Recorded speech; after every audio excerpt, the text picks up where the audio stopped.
Okay, so the final one that we want to go over today is actually how to deal with this body copy in a little bit more elegant way than just having it run down the page.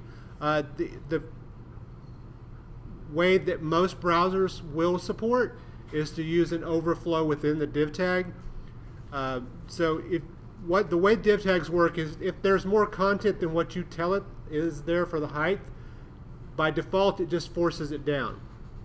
So if I were to tell this that was only 500 pixels tall, it wouldn't care. It would just go ahead and put that all the way down. But if I use the overflow and tell it that I want it to scroll, then we can do it another way. So what I'm going to do, this copy is the thing I want to edit. So I'm going to do a new CSS rule. I named it body copy. One thing you want to watch is you don't name things with reserved words. So because there's a tag called body, I couldn't just call the copy body. So it has to be body copy or some derivation. It's easy to get those in and hard to find them if you're not aware of it. So we're going to do body copy. I'm going to go into positioning. I don't actually need to change the positioning. I just need to set a width. So I'm going to tell it it's 500 wide, and I'm going to tell it it's 600 tall. Now, the overflow is actually what does this. Use auto, don't use scroll. Auto will make the scroll bars appear if they're needed, and it won't show up on both the top, the side, and the bottom. If you use scroll, it shows up on the top and the bottom regardless of whether you need them or not, and so it's just a little bit rougher looking. So we're going to do that.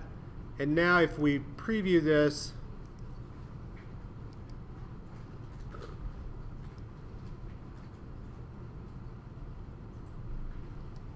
that is not what it's supposed to do.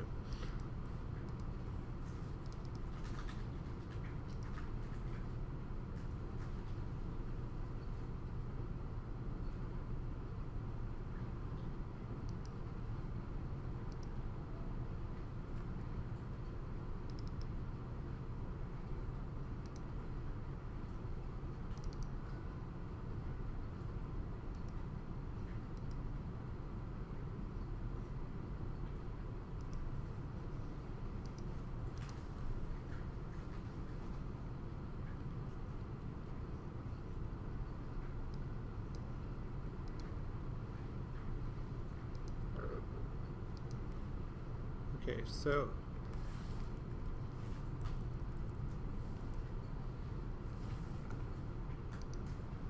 try this again.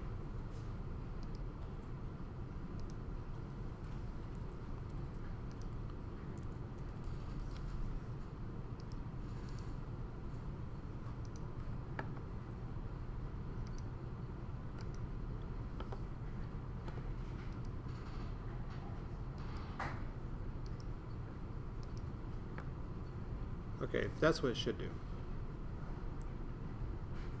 So you can set that, and that way you can control, you can set it so that it doesn't roll beyond the initial screen. I'm not real sure what happened on the first one, but I just pulled it in. Okay, now if I were to want, instead of this, if I were to want to use columns, this w3schools.com is actually has most of the new CSS properties in it, and it does a pretty decent job of giving you the content. So for what we're doing, columns is a little bit confusing. There's not one, there's actually 3 different ways to do it, and it doesn't work on Internet Explorer below 9. So you have to be aware that this isn't really something you would want to use for everyday application. That's why you don't see a lot of things set up in columns, because there's so many browsers that don't recognize it. But what we're going to, and this will give you more of an explanation about how things happen and what the different things are. But really there's 2 things you're setting. I'm setting a column width and a number of columns. And this is just going to go in my CSS, my external CSS. So I'm going to highlight it, copy it, then I'm going to switch back to Dreamweaver, go into the CSS, and then I'm just going to paste it in with Control V or Command V. So I don't need the curly brackets because it already has them. So there's one for all the other browsers. This one is for Safari and Chrome. This one is for Firefox. So if you decide, okay, I want these to be 150 pixels wide, you need to change all three of those. Then once you have it, save all your content, and it'll put it in columns for you. So those can be wider, narrower, but it's going to adjust it based on those criteria that you gave it.